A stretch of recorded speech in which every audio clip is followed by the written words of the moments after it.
الحمد لله الذي هدانا سواء الطريق وجعلنا التوفيق خير الرفيق. الصلاة والسلام أرسله التحقيق وعلى آله وصحبه وناصره ومحبه والناس أجمعين. أما بعد، فقد قال الله تعالى في محكم التنزيل وفي القرآن المجيد: أعوذ بالله من الشيطان الرجيم. بسم الله الرحمن الرحيم. إن الله وملائكته يصلون على النبي يا أيها الذين آمنوا صلوا عليه وسلموا تسليما. اللهم صل على سيدنا محمد وعلى آل سيدنا محمد وبارك وسلم عليه. اللهم صل على سيدنا محمد وعلى آل سيدنا محمد وبارك وسلم عليه. اللهم صل على سيدنا محمد قرنت البركة بذاته محيا وتعترت العوام بالطيب بذكره وريا. صدق الله العظيم. وقال الله تبارك وتعالى عز وجل: يا أيها الذين آمنوا اتقوا الله حق تقاته فلا تموتن إلا وأنتم مسلمون. وقال في آية أخرى: يا أيها الذين آمنوا اتقوا الله وكونوا مع الصادقين. وقال نبينا وحبيبنا محمد صلى الله عليه وسلم: اتق الله حيثما كنت واتبع السيئة الحسنة تمحها وخالق الناس بخلق حسن.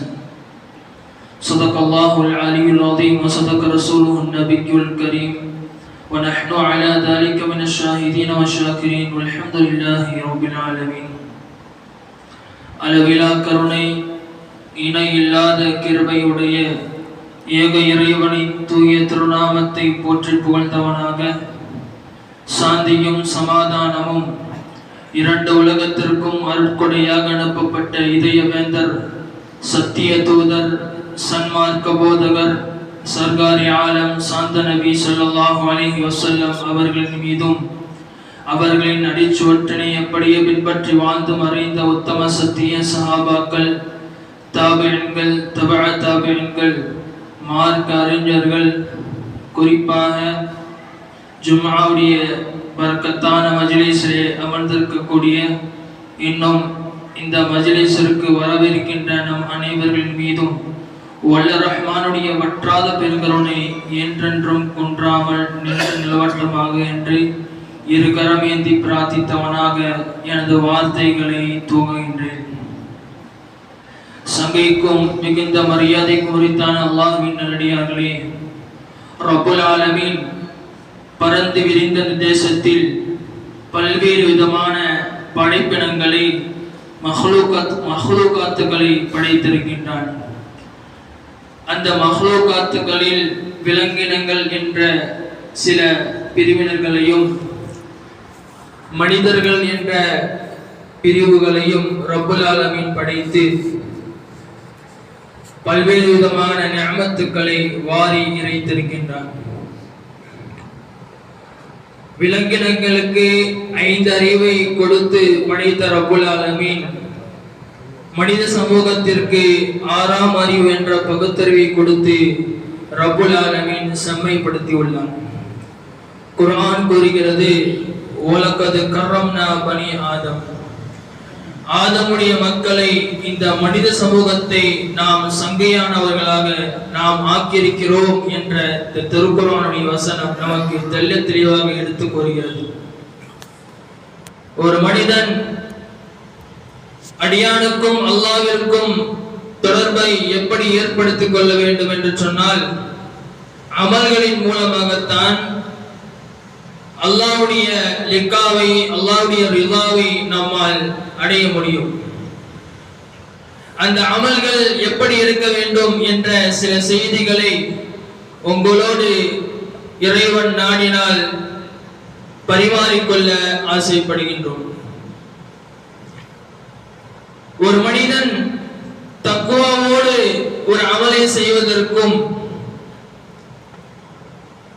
ஒரு மனிதன் தக்வா இல்லாமல், இறையச்சம் இல்லாமல், அல்லாஹ்வுடைய பயம் இல்லாமல் ஒரு அமலை செய்வதற்கும் மிகப்பெரிய வேறுபாடை நம்மால் காண முடிகிறது.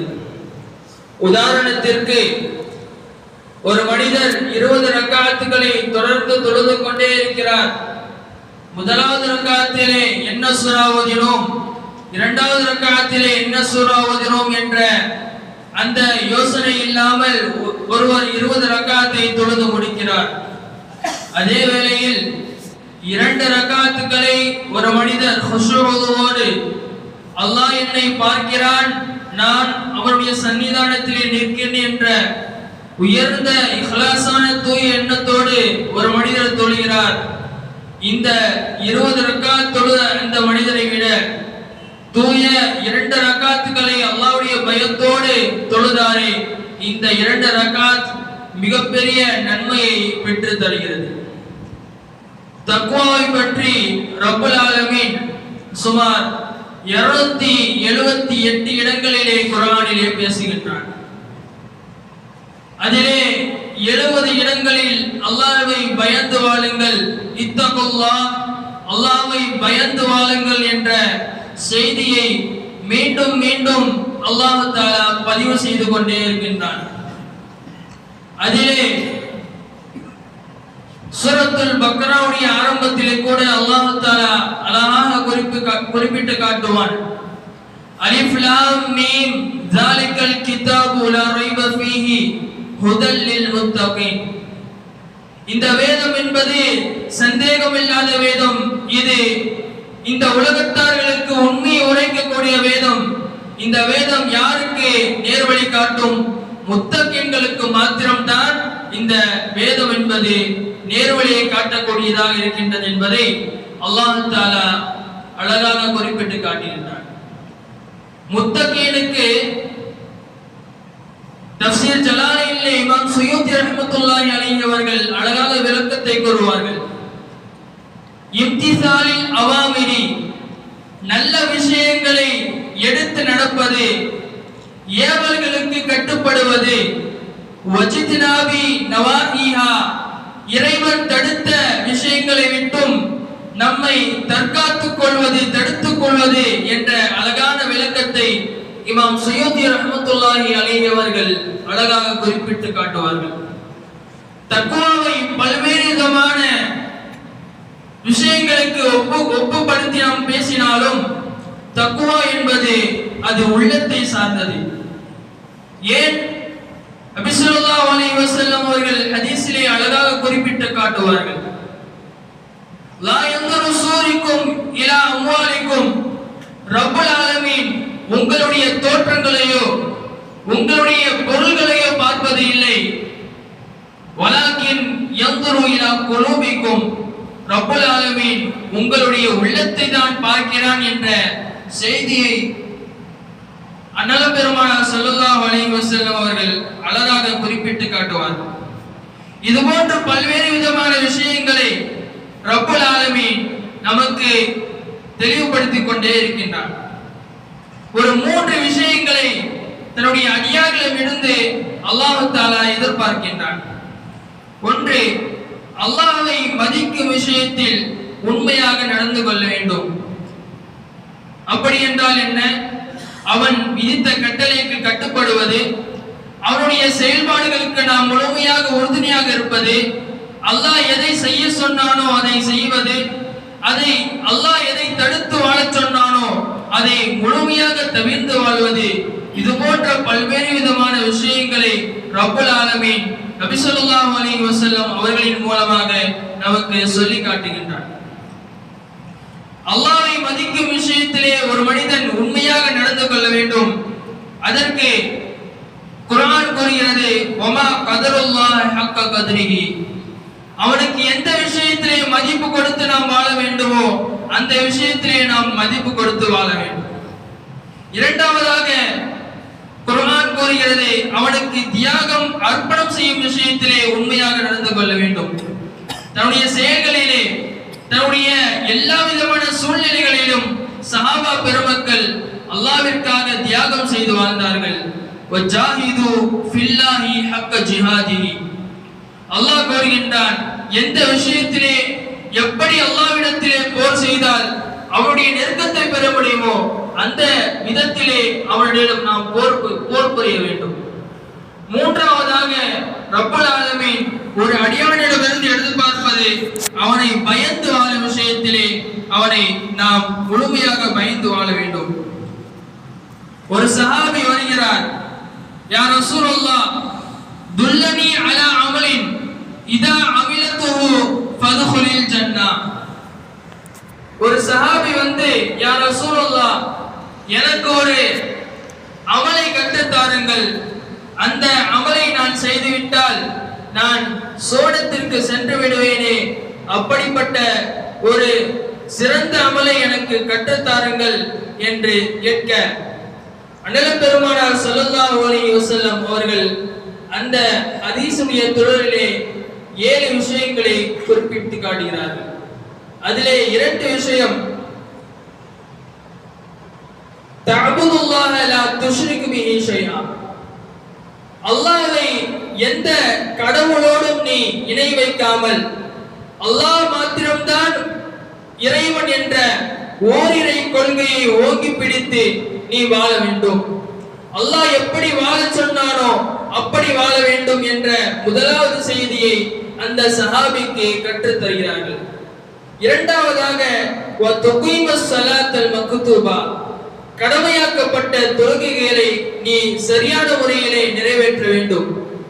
இந்த பிரதானமான செயல்களை இந்த சஹாபிக்கு சொன்னவுடன் அவர்கள் புன்னகைத்த நிலையிலே வெளியே வந்து கூடியிருந்த சஹாபாக்களிடம் இதனை பரப்புகின்ற பொழுது பல்வேறு விதமான சஹாபாக்கள் இதனை உடனேயே தன்னுடைய அமல்களை நினைத்து மிக வேகமான முறையிலே தன்னுடைய அமல்களை ஈடுபடுத்திக் கொண்டார்கள். தொழுகைதான் தக்வாவை நாளை அல்லாஹ்வின் முன் நாம் யார் என்று அடையாளப்படுத்தக்கூடிய முக்கிய ஆதாரமாக இருக்கின்றது. தொழுகையின் மூலமாக ஒரு மனிதர் முழுமையான தக்வாவை அடைய முடியும். தொழுகைதான் மனிதனுடைய வாழ்வுக்கும் தாழ்வுக்கும் அது ஒரு பக்கபலமாக பாலமாக இருக்கின்றது என்று சொன்னால் அது மிகையாகாது. தொழுகையை பற்றி பல்வேறு விதமான ஹதீஸ்களை அண்ணல் பெருமானார் ஸல்லல்லாஹு அலைஹி வஸல்லம் அவர்கள் குறிப்பிட்டு காட்டுகின்றார்கள். அவ்வளமா யுஹாஸபு யௌமல் கியாமத்தி யஸ்ஸலாத். தொழுகையை பற்றி தான் கியாமத் நாளிலே முதலாவது கேள்வி கேட்கப்படும். வைன் ஸலஹத்து ஸாயிரு அமாலிஹி. அவனுடைய தொழுகை மாத்திரம் சரியாகிவிட்டால் அவன் செய்த எல்லா காரியங்களும் சரியாகிவிடும். வைன் ஃபஸதத் ஸாயிரு அமாலிஹி. அவனுடைய அமல்கள் மட்டும் இந்த தொழுகை மாத்திரம் அவனுக்கு சரியாக அமையாவிட்டால் அவருடைய செயல்பாடுகள் எல்லாம் வீணா போகிவிடும் என்று அண்ணல் பெருமானார் ஸல்லல்லாஹு அலைஹி வஸல்லம் அவர்கள் குறிப்பிட்டு காட்டுகிறார்கள். இப்படி பல்வேறு விதமான விஷயங்களை நம்மால் காண முடிகின்றது. சஹாபா பெருமக்கள் எந்த அளவிற்கு இந்த தக்வாவுடைய விஷயத்திலே உயர்ந்த நிலையை அடைந்தார்கள் என்று சொன்னால், ஒவ்வொரு விஷயத்திலும் அல்லாஹ்வுடைய கட்டளைக்கும் ரசூலுடைய வழிக்கும் கட்டுப்பட்டு நடந்தார்கள். பொதுவாக ஒரு மனிதன் ஒரு விஷயத்தை செய்கிறான் என்று சொன்னால் அந்த விஷயத்திலே அல்லாஹ்வுடைய நம்பிக்கை முழுமையாக இருக்க வேண்டும். ஒரு மனிதர் தொழுது கொண்டே இருக்கிறார், 5 ரக்காத்துகளை 5 வக்துகளை முழுமையான முறையிலே தொழுகிறார், கடமையாக்கப்பட்ட நோன்புகளை நோக்கிறார், கடமையாக்கப்பட்ட ஜகாத்தை கணக்கிட்டு கொடுத்து விடுகிறார், கடமையாக்கப்பட்ட ஹஜ்ஜுகளை செய்து விடுகிறார். இவரை பார்த்து இவர் தக்வாதாரி என்று நம்மால் சொல்லிவிட முடியாது. இன்னொரு மனிதர் இவர் தொழுகை கிடையாது, மேற்கு பக்கம் என்றால் என்னவென்றே தெரியாது, நோன்பு என்றால் என்னவென்றே தெரியாது, இவரை பார்த்து நம்மால் இவர் சொர்க்கத்துக்கு தான் நரகத்திற்கு தான் செல்வார் என்ற இந்த செய்தியை நம்மால் சொல்லிவிட முடியாது. ஏன்? நபிக்கே அல்லாஹ் தஆலா அந்த வாய்ப்பை கொடுக்கவில்லை. குர்ஆன் கூறுகிறது, இன்னக லா தஹ்தி மன் அஹ்பப்த. நபியே, நீங்கள் விரும்பியவர்களை எல்லாம் உங்களால் நேர்வழிப்படுத்த முடியாது. ஏனென்றால் நேர்வழிப்படுத்துதல் என்பது, நேர்வழிப்படுத்தி அவனை பக்குவப்படுத்தி நேர்வழி காட்டுதல் என்பது அல்லாஹ் யாரை நாடுகிறானோ அவருக்கு நேர்வழியை கொடுத்து அல்லாஹ் தஆலா அவரை பக்குவப்படுத்துகிறான் என்ற செய்தியை குர்ஆன் நமக்கு அழகாக எடுத்து கூறுகிறது. கண்ணியமிக்க அல்லாஹ்வின் நல்லடியார்களே, ஹஜ்ரத் உமர் ரலியல்லாஹு அன்ஹு அவர்கள் உபை இப்னு கஅப் ரலியல்லாஹு அன்ஹு அவர்களிடத்திலே தக்வா என்றால் என்ன என்று கேட்கிறார்கள். அதற்கு ஹஜ்ரத் உபை இப்னு கஅப் ரலியல்லாஹு அன்ஹு அவர்கள் அழகாக ஒரு கேள்வியை கேட்கிறார்கள். அடர்ந்த காட்டில் மரங்கள் எல்லாம் நாலா பக்கமும் சூழ்ந்திருக்க நீங்கள் அந்த காட்டை கடந்து சென்றிருக்கிறீர்களா என்று கேட்ட பொழுது ஆம் சென்றிருக்கிறேன்.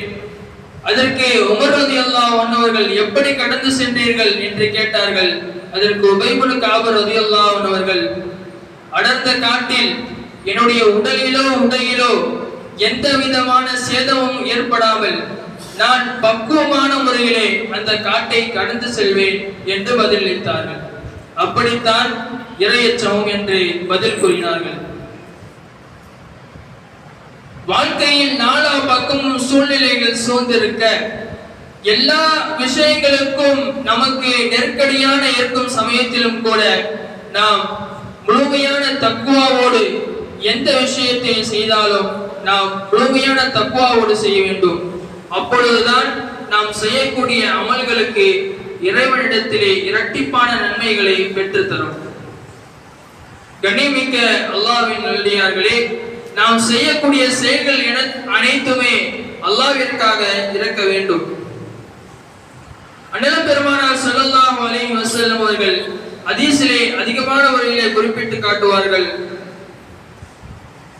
அன் அபீ ஹுரைரா ரலியல்லாஹு அன்ஹு قال யா ரசூலுல்லாஹ் மன் அக்ரமன் நாசி, மக்களிலே சங்கையானவர் யார் என்று நபி ஸல்லல்லாஹு அலைஹி வஸல்லம் அவர்களிடம் கேட்ட பொழுது கால அத்துகாஹும், அவர்களின் தக்வாதாரியாக யார் இருக்கிறாரோ அவர்தான் தலை சிறந்தவர் என்று அண்ணல் பெருமானார் ஸல்லல்லாஹு அலைஹி வஸல்லம் அவர்கள் குறிப்பிட்டு காட்டினார்கள். இது போன்று பல்வேறு விதமான விஷயங்களை ரப்புல் ஆலமீனும் நம்முடைய நபிகள் நாயகம் ஸல்லல்லாஹு அலைஹி வஸல்லம் அவர்களும் பல்வேறு விதமான முறைகளிலே நமக்கு சொல்லி காட்டிக் கொண்டே இருக்கிறார்கள். நாமே வந்து அடைந்திருக்கக்கூடிய மாதம் என்பது ஒரு பரக்கத்தான மாதமாக இருக்கின்றது. யார் ரஜபுடைய மாதத்தை அடைந்து விட்டால், ஷஅபானுடைய மாதத்தை அடைந்து விட்டால் துஆவை ஓதச் சொன்னார்களோ அப்படிப்பட்ட துஆவை நாம் எல்லாம் ஓதிக்கொண்டிருக்கின்றோம். அல்லாஹும்ம பாரிக் லனா ஃபீ ரஜப வ ஷஅபான், இறைவா எங்களுக்கு ஷஅபான் மாதத்தையும் ரஜப மாதத்தையும் எப்படி எங்களுக்கு அடைய தௌஃபீக் செய்தாயோ, வ பல்லிகுனா ஷஹ்ர ரமலான், யா அல்லாஹ் ரமலானுடைய மாதத்தையும் எங்களுக்கு அடையக்கூடிய பெரும்பாக்கியத்தை கொடுப்பாயாக என்ற இந்த துஆவை அண்ணல் பெருமானார் ஸல்லல்லாஹு அலைஹி வஸல்லம் அவர்கள் நமக்கு சொல்லி காட்டுகின்றார்கள். ரமலானுடைய மாதத்திற்காக நாம் தயாராகின்ற பொழுது நம்முடைய அமல்களை அனைத்துமே சீர்திருத்து பார்த்து கொள்ள வேண்டும். ஏனென்று சொன்னால் ஒரு தொழுகையை தொழுதால் பல்வேறு விதமான நன்மைகளை அல்லாஹ் தஆலா அந்த மாதத்திலே வைத்திருக்கின்றான். எந்த மாதத்திலே எவர் நோன்பு நோற்றால் நானே கூலியாகிறேன் என்று சொன்னானோ அப்படிப்பட்ட உயர்ந்த மாதத்தை நாம் எல்லாம் அடைய காத்திருக்கின்றோம். அப்படிப்பட்ட உயர்ந்த மாதத்தை அடையக்கூடிய பெரும்பாக்கியத்தை ரப்புல் ஆலமீன் நமக்கு நசீபாக்குவானாக. கண்ணியமிக்கவர்களே, அண்ணல் பெருமானார் ஸல்லல்லாஹு அலைஹி வஸல்லம் அவர்கள் தக்வாவை பற்றி பல்வேறு விதமான விஷயங்களை கூறினாலும் நான் மேற்கூறி காட்டிய ஹதீஸிலே அழகாக குறிப்பிடுவார்கள், இத்தகில்லா ஹைசுமா குந்த, நீ எங்கிருந்தாலும் எந்த மூலையில் இருந்தாலும் வீட்டில் இருந்தாலும் அல்லாஹ்வை பயந்து வாழ வேண்டும். ஏனென்று சொன்னால் நீ நன்மையான காரியங்களை பின்பற்றி, எந்த நன்மையான காரியங்கள் கெட்ட காரியங்களை அழிக்க பிடிக்குமோ அப்படிப்பட்ட நன்மையான காரியங்களை பின்பற்றி வாழ வேண்டும் என்ற அழகான செய்தியை அண்ணல் பெருமானார் ஸல்லல்லாஹு அலைஹி வஸல்லம் அவர்கள் குறிப்பிட்டு காட்டுவார்கள். எனவே நாம் வாழக்கூடிய காலகட்டத்திலே தக்வாவோடு வாழ்ந்து இறையற்றமோடு வாழ்ந்து நாளை சோனத்தில் நபிகள் நாயகம் ஸல்லல்லாஹு அலைஹி வஸல்லம் அவர்களுடைய கரம் பிடித்து சோனம் நுழையக்கூடிய பெரும் பாக்கியத்தை ரப்புல் ஆலமீன் நம் அனைவர்களுக்கும் நசீபாக்குவானாக.